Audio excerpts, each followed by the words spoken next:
Raw review, December 3rd, 2018. Thank you so much for tuning into my video. My name is Jay Alletto, and this is the Jay Alletto Wrestling Show right here on youtube.com/PWP Nation. The website is pwpnation.com. Guys, I just filmed about 30 minutes of this review, and I lost it all. My computer crashed. Don't know what happened, but we're going to do it again right here, right now. If you haven't seen my reviews in the past, you can find them all on Periscope. Periscope.tv, search Jay Alletto. All my reviews are going to come up there. About 2 years worth of wrestling reviews on Periscope and other videos and stuff like that. But YouTube is my priority now. YouTube is where I'm going to be, not exclusively, but a lot of the time right here on YouTube. And I don't know if I'm going to keep this channel going, PWP Nation, or start my own, but this is a long road, man. This is number one of what's hopefully going to be thousands of videos. So thank you for joining me, especially if you're a replay viewer checking in. I appreciate it more than you will ever know.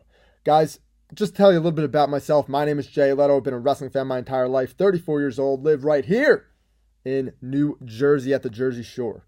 I've been doing this wrestling media game for over 10 years now. Just about 10 years, I should say. Different platforms, man. Bleacher Report, What Culture, Wrestling Roundtable, and of course my website, pwpnation.com. Pro Wrestling Powerhouse Radio, PWP Radio. I've done a lot of different things. Pro Wrestling Powerhouse TV, interviewed a lot of wrestlers, done the whole 9 yards, but it's all been on a part-time basis. And my goal now into the future, it is 2018, we're heading into 2019, getting into 2020, which is going to be wild. My new goal is to replace my job with creating content on YouTube and selling stuff on the internet. That's my new goal, and you're the ones that are going to help me get there. So this is video number 1 of 20,000 videos. All right, so get ready, because we're going to go on a ride right now with the Raw review for December 3rd, 2018. We're going to start this a little bit differently than a lot of other channels do. All right, a lot of channels, they come at the Raw reviews in a way where they kind of just go down the show segment by segment by segment. We're going to do something different. We're going to discuss the storylines on Raw. We're going to discuss maybe where they should go aside from where they are. Something that's a little bit different than the norm. Props to everybody out there, though, who does create content here on YouTube, man. I've been taking a lot of it in. The Steven Larson show is great. Joe Cronin's great. JD from NY, great. I love all these guys. I don't know them all personally, but they're putting out content so consistently that there's no reason I shouldn't or you shouldn't, if you feel like you can do it, or if you're comfortable in front of a camera like I tend to be. One thing I am about me before I get into Raw, I procrastinate. I do. I'm just going to put that out there. I'm a big procrastinator. I'm trying to work on that constantly throughout life. So that's something you'll see me struggle with on this channel. But the more I talk about it, the better I get with it. So the more I let it out there in the public, like, hey, I procrastinate a lot. I don't get shit done as much as I really should. And if I could get shit done more, it would make my content and everything I do so much better. So speaking of procrastination, Monday Night Raw. Let's talk about that. Monday Night Raw has procrastinated storylines for so many years. Pulling the trigger, pushing the star, getting that debut at the right time. Building up champions, loss after loss after loss for certain wrestlers. Monday Night Raw was really bad last night. And I'm filming this video at about 5 o'clock on a Tuesday, the day after Raw. SmackDown Live on in a couple hours. Last week was probably the worst Raw I've ever seen. Up there on the level of worst Raws ever. If you check out my review on Periscope, I was very pissed off about it. And I might post it here on YouTube in a little bit. But, man, last night was no better. Last night was no better. We had a couple of times in the night where there was a little bit of controlled chaos, which I do enjoy. When there's chaos on Raw, chaos gives me an idea that something might happen. But if nothing comes out of the chaos, why is there chaos? That's what I say. So the start of the show had chaos, and something actually came out of it. But then after that, nothing really happened. So, we start the show off with Ronda Rousey's storyline. And Ronda Rousey's storyline is basically her title defense against Nia Jax. Which is weird because they had to deviate away from the plan. Because Nia Jax broke Becky Lynch's face with a fucking right hand that was probably the worst working punch in the history of the business, if that was a working punch. Clearly wasn't. But if it was a working punch, worst one of all time. They had to deviate away from the plan. We didn't get that Ronda Rousey-Becky Lynch match that might have made this storyline completely different from many different angles and aspects.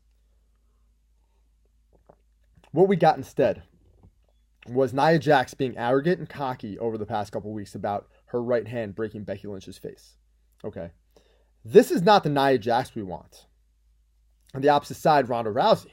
Because this is Ronda Rousey's storyline. We've gotten a smiley, happy-go-lucky Ronda Rousey. That's not the Ronda Rousey we want. We want Ronda Rousey to be a badass. We want Ronda Rousey to be someone that doesn't take shit from anybody. You know, her Twitter war with Becky Lynch is very concerning to me. Because Ronda Rousey should shut up and not really say anything back. Just don't. Just show up and fight. That's what she should be doing. But at the end of the day, man, they have their own plans for Ronda. They look at her as Roman Reigns. She's number one right now on their grand scheme of things. You know, a lot of people could argue Becky Lynch is the man and Daniel Bryan's the WWE champion. Well, I don't think that really matters because they clearly built this entire episode last night around Ronda Rousey's story. And they've been doing that from time to time. And maybe, arguably, they should do a little bit more of that if she's going to be the future of the business moving forward. Although I have my reservations about that. We'll talk about that in another video. But we had some controlled chaos, which is always fun. The match never happened. Ronda Rousey and Natty versus Tamina and Nia Jax. The match never went down because the Riot Squad came out to ringside. They got Natty, put her through a table. The funniest part of this whole thing, was Corey Graves asking why the Riot Squad had a table. Dude, TLC is in 2 weeks, bro. Have you not seen any build up to TLC? Like, why do you always got to be... They always have to be so lame with the storytelling, like not tell us what actually is going down. Instead, they just try to be cute and sneaky around it. Oh, what are they doing with a table? Well, duh. We're not idiots. We know. I knew exactly what they had a table for. And they put Natty through it. Natty's selling the elbow. Nia Jax, Tamina gang up on Ronda Rousey after she shows some heart, some fire. They gang up on her, take her down. End of segment. Next thing we see them backstage, Ronda Rousey tending to Natty. Let me get some help back here. Medics are there right away. I don't know what they're going to do for her elbow. Give her an ice pack. I don't get that very much. Next segment, Ronda Rousey gets hold of Alexa Bliss. Alexa Bliss says, listen, this match is still going to happen. But Natty can't compete. You need a tag team partner. At this moment, immediately, and I tweeted it out, immediately I'm thinking, Shayna Baszler. That makes sense. You can easily tell the story that she's there visiting, that she joined Ronda on this trip to Raw. The NXT champion, Shayna Baszler, could have been a one-off.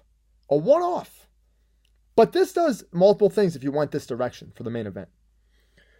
It would give the Raw audience, whatever's left of it, and the people watching at that arena, some kind of excitement, something different, something that we didn't see coming. But instead, we got exactly what we all saw coming. That was Ember Moon, man. Ember Moon, tag team partner of Ronda Rousey. Lame as lame can be. Match was not good. Just nothing with Nia Jax Tamina is going to be good in the ring. Nothing. You can't save them. You know, you can't save them from what they are. Right? They're not great professional wrestlers. It's that simple. So this main event stunk. I was halfway paying attention, guys, to be all honest with you. I did catch the moment where Nia Jax got tagged in by Tamina after Ronda got the hot tag and wanted nothing to do with Ronda Rousey. This contradicts Nia Jax backstage with Charlie Caruso earlier in the night, where she bullied Charlie Caruso, asked Charlie Caruso to be the tag team partner of Ronda Rousey. Says, I wish it was you, Charlie. I wish you were the tag team partner. So you could do what, Nia? So you could punch her in the face? Break the face of the backstage announcer? Strange. But this deviates away from what she's been doing. She's been real smiley. She's been real like, oh, I'm the face breaker now, blah, blah, blah, whatever. Guys, I'm not a Nia Jax fan. She's going to have to do a lot of work to get me on her side. But what I saw last night didn't help. Ronda Rousey gets the easy win over Tamina Snuka. And that's the end of Raw. Clean, 11 o'clock, boom, we go home. So what do we got? We got Ronda Rousey versus Nia Jax at TLC. Ronda Rousey's going to win. What else is there even really to talk about? I mean, what are they going to do next week? I assume that Nia Jax is going to get the upper hand next week somehow, but it should be very, very torturous heat. It should be some heat that we haven't seen from Nia Jax yet. It's got to be a vicious beatdown. It's got to be something strong, man. It can't be something weak. It's got to be something strong. So give me Nia Jax next week, beating down Ronda Rousey in some way, shape, or form. Moving on with the show. How about Drew McIntyre's storyline with Finn Balor? We got Drew versus Finn at TLC. Singles match here, babyface versus heel. Drew McIntyre is going to win that match. I think that's obvious. Drew McIntyre is being built up to be the next big heel on the show. Baron Corbin. Somebody who I thought Raw was going to be built around again this week had basically a role of being in the background. He was the background GM this week. He didn't really do much as far as main storyline stuff. He kind of just sat back in very small segments, very small speaking, and that's a good thing. I'll give Raw credit where credit's due on that. They pumped the gas a little bit on Baron Corbin this week. Great. Drew McIntyre Appreciation Night was stupid. I don't understand it. He's only been on the Raw roster for a couple months. Now he's getting an Appreciation Night. It just shows how bad this GM run of Corbin is. They don't have any good ideas, nothing original. This is bullshit. They've done Appreciation Nights for everybody in the past. How many fucking Appreciation Nights are we going to get? This is like a WWE staple. This is one of the things that they're always going to turn to when they have no other fucking new ideas, is a fucking Appreciation Night. So-and-so Appreciation Night. We've seen it 1,000 times. Quite frankly. I'm tired of fucking seeing it. All right? I'm fucking tired of seeing it. So this leads to Dolph Ziggler coming out and saying, Drew, what the fuck, man? If anybody's been a part of your run on Raw, it's been me. It's been the heel. It's been Dolph Ziggler, man. Really quickly, like this, we realized that Dolph Ziggler was turning babyface. I saw it real quick. And now, last week kind of makes sense a little bit with Dolph Ziggler fighting Seth Rollins. Like, that's the last match they're having, because now they're both going to be babyfaces. So I get it. They put on a great series of matches over the past few months. Bravo to Seth Rollins and Dolph Ziggler. Great series of matches, guys. I dug it. I'm fine with it. Looking back, all good. Even though last week, it was what it was. But, listen, all good. Dolph Ziggler's now a babyface. The match is made. Ziggler, McIntyre. I'm thinking Drew McIntyre is going over strong. But since we had so much heel heat last night, last week, the babyfaces kind of took over this week. Finn Balor causes a distraction. Dolph Ziggler gets the win over Drew McIntyre. Giant pop. Dolph Ziggler's a babyface again. Finn Balor, all right, later in the night got his ass kicked by Drew McIntyre backstage. Okay, ass handed to him. And again, fine. They're building Drew McIntyre up to be this vicious, ruthless heel. They call him, I guess, the Scottish psychopath now. So, cool. Down with that. Nothing great. Nothing overly interesting as far as booking is concerned, creativity is concerned. But it's logical. So I'll give it credit where credit's due. We're leading into a pay-per-view match with those two, so we'll take it. All right, let's scroll a little bit. I got on the big screen TV some results for Raw to kind of tickle my brain here. We've already done Drew McIntyre's story, which I believe he's going to have a big win over Finn Balor at the pay-per-view, for sure. Ronda Rousey. How about Baron Corbin, guys?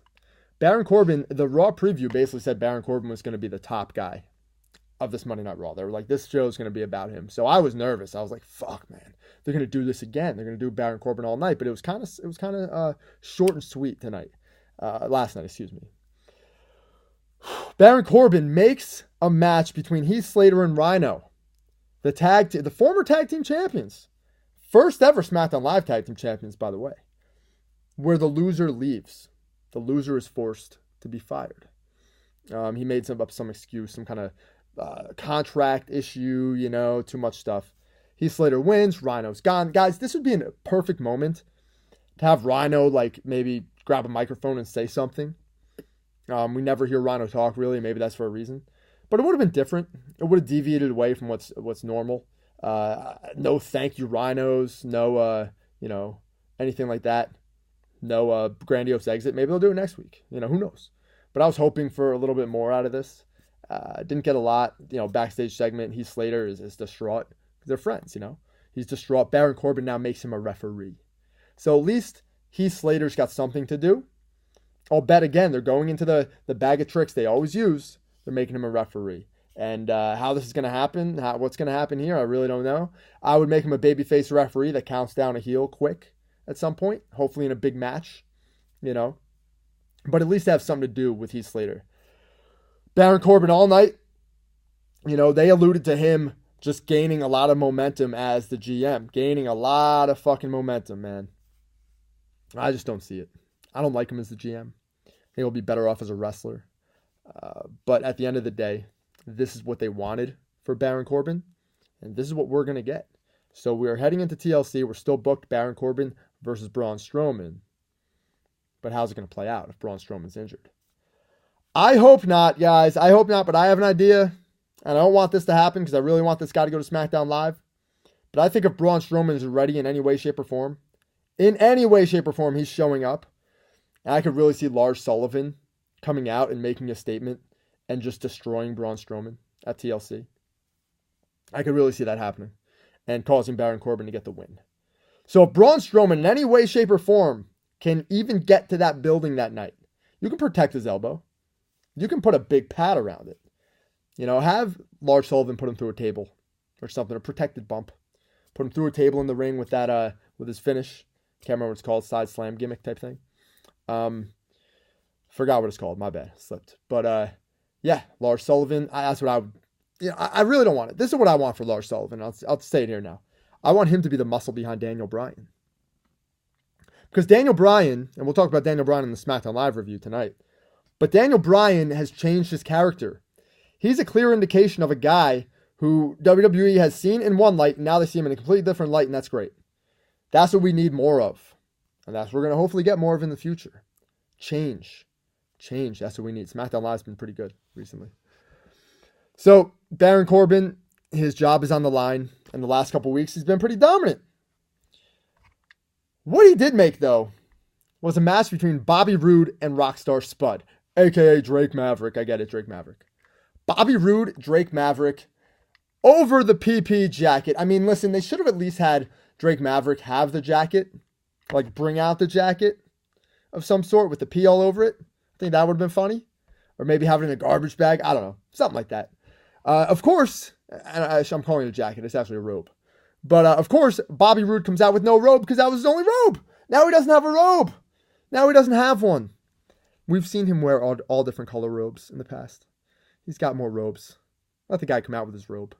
So this is just a way for AOP to hopefully get over in some way, shape, or form.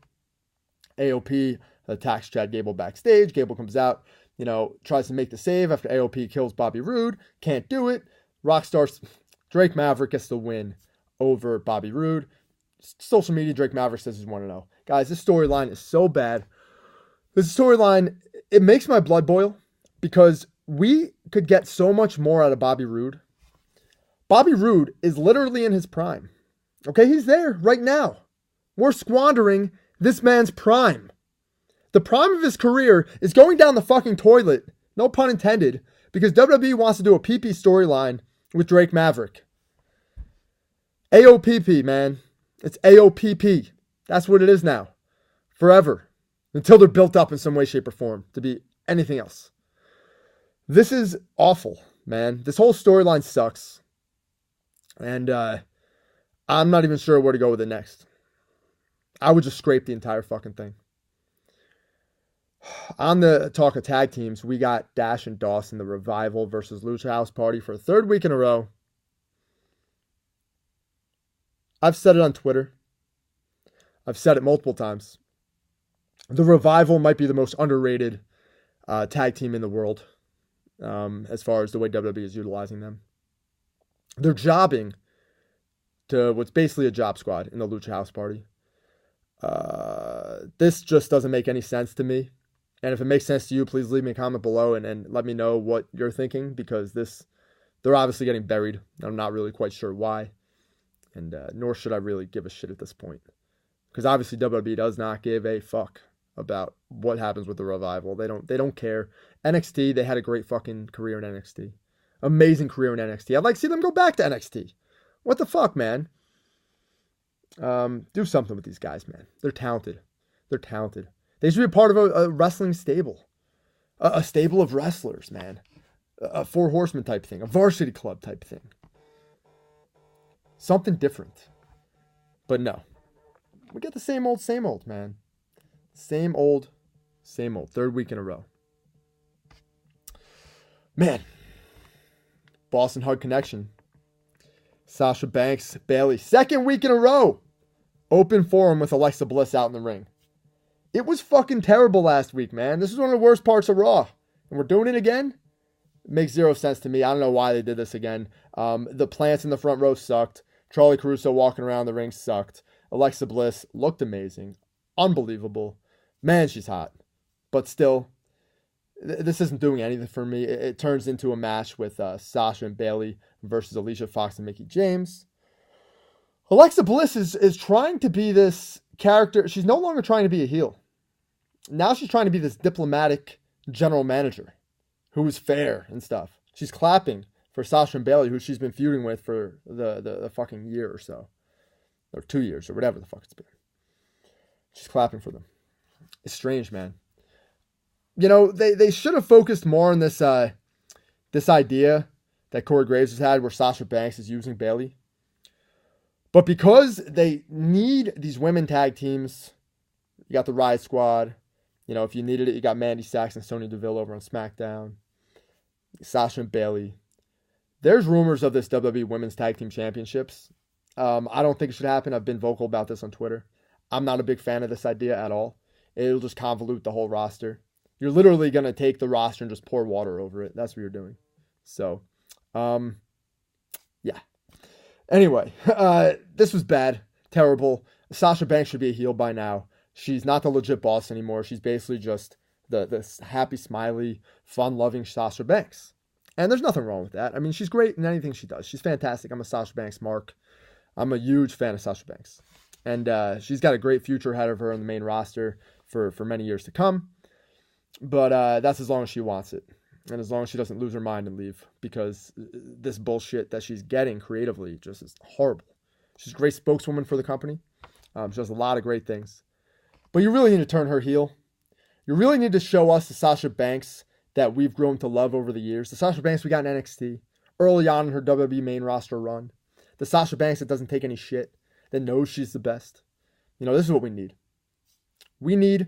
I'm always about evolution of characters. We need a de-evolution of Sasha Banks. We need to bring it back to the roots, to the beginning.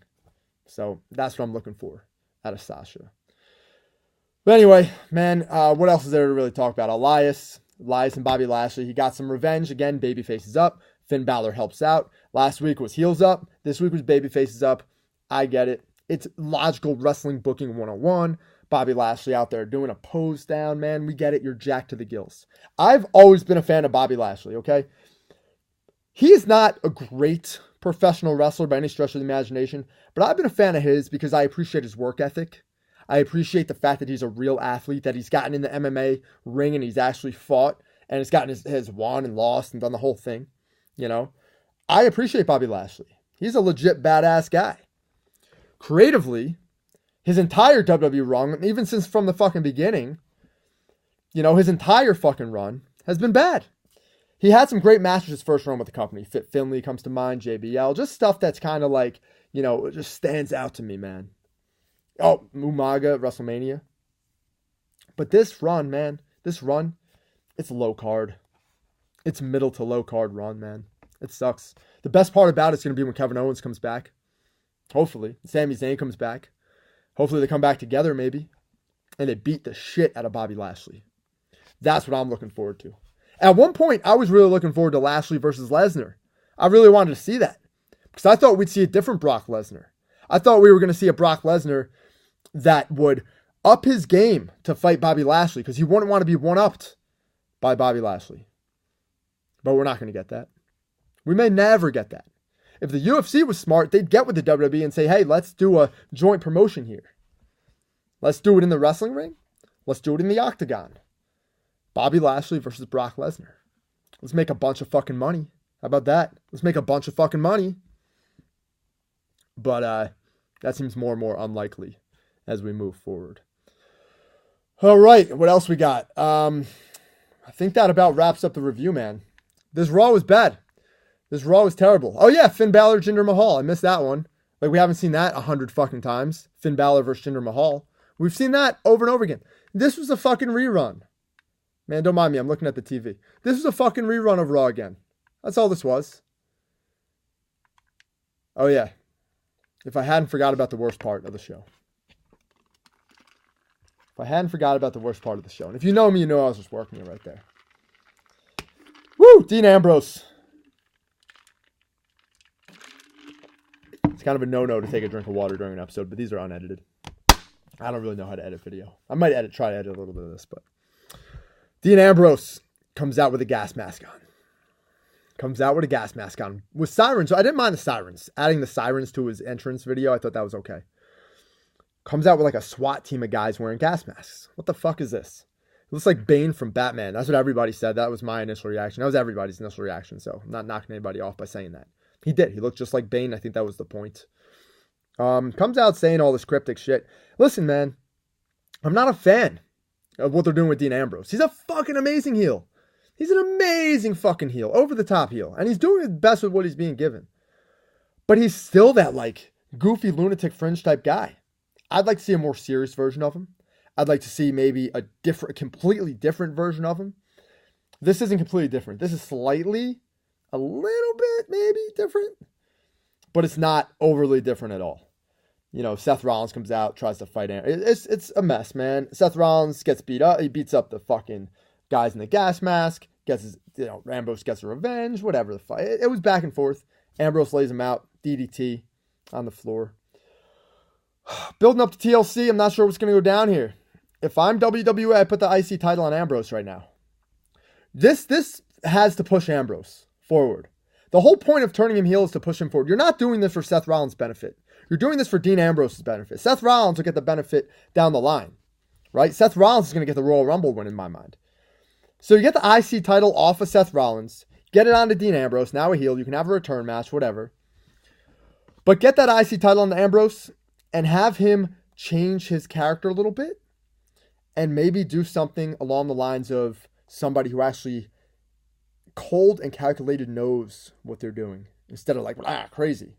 Because throwing a jacket in a barrel of fire, getting a needle stuck in your ass, this kind of stuff is crazy shit. This is craziness. This is just acting like a fucking lunatic, like he's always been. There's an opportunity to change directions with the guy and have him be more of a serious character. Okay, so that's what I would do. If I'm WWE, I would change Dean Ambrose even more than they already have. Go the extra mile to make him more of a serious character and reap the benefits of this heel turn instead of just kind of playing it safe. So this Raw sucked. Guys, this Raw sucked. Let's have a better SmackDown Live tonight.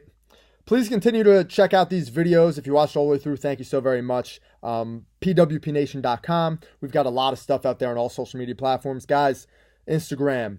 We've got Facebook. We've got all the stuff out there, man. Twitter. ProWrestlingTees.com/PWP. A lot of stuff going on here at the site. So I'm going to wrap this one up, guys. I'm Jay Alletto. Thank you so much for your attention. I appreciate it. Hook me up with a follow on all social media outlets. Again, Twitter, Instagram, and whatnot. JayALletto. That's Jay Alletto. Thank you. Subscribe. Friend request me. Jump in the DMs. Whatever you want to do. I'm here for your entertainment here and into the future. You can also check us out Patreon if you want to kind of help us out monetarily. That's patreon.com/PWP Nation. All right, guys, thank you very much, and I will talk to you later. Peace.